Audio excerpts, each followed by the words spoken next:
Guys ഒരു നാടൻ ഒരു മുട്ടക്കറിൻ്റെ റെസിപ്പി നോക്കിയാലോ. ചപ്പാത്തിൻ്റെ കൂടെയും അപ്പത്തിൻ്റെ കൂടെയും പത്തിരിയുടെ കൂടെ ഒക്കെ നല്ല അടിപൊളി കോംബോ ആണ്. അതിനോട് ഒരു മൺചട്ടിയിലേക്ക് കുറച്ച് വെളിച്ചെണ്ണ കടുകൊന്ന് പൊട്ടിച്ചെടുക്കുന്നുണ്ട്. ചെറുതായിട്ട് ചോപ്പ് ചെയ്ത് ഇഞ്ചി പച്ചമുളക് ചേർത്തിട്ട് നന്നായിട്ടൊന്ന് മൂപ്പിച്ചെടുക്കുന്നുണ്ട്. ഇനി ഇതിലേക്ക് ഒരു സവോള ചെറുതായിട്ടൊന്ന് ചോപ്പ് ചെയ്ത് കുറച്ച് ഉപ്പും ചേർത്ത് സവോള നന്നായിട്ടൊന്ന് വഴറ്റിയെടുക്കാവുന്നതാണ്. ഏകദേശം ഒന്ന് വഴണ്ട് വരുമ്പോഴത്തേക്കും നമുക്ക് ഇതിലേക്ക് കുറച്ച് കറിവേപ്പില ചേർത്ത് കൊടുക്കുന്നുണ്ട്. പൊടികൾ എന്ന് പറയുമ്പോൾ 1/4 ടീസ്പൂൺ മഞ്ഞൾപ്പൊടി, കുറച്ച് മുളക് പൊടിയും കൂടി ചേർത്തിട്ട് പൊടികളുടെ പച്ചമണമൊക്കെ മാറുന്നതോടെ വരെ നന്നായിട്ടൊന്ന് മിക്സ് ചെയ്ത് കൊടുക്കാവുന്നതാണ്. ഇനി നമുക്കിതിലേക്ക് ഒരു തക്കാളി ചെറുതായിട്ടൊന്ന് കട്ട് ചെയ്ത് ചേർത്ത് കൊടുക്കുന്നുണ്ട്.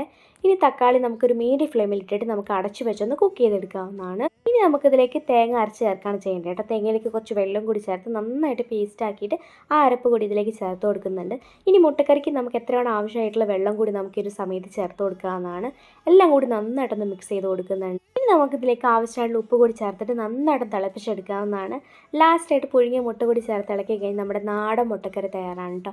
എല്ലാവരും ട്രൈ ചെയ്യണേ. അപ്പോൾ വീഡിയോ ഇഷ്ടപ്പെട്ട ലൈക്ക് ആൻഡ് കമൻറ്റ് ചെയ്യാൻ മറക്കരുത്.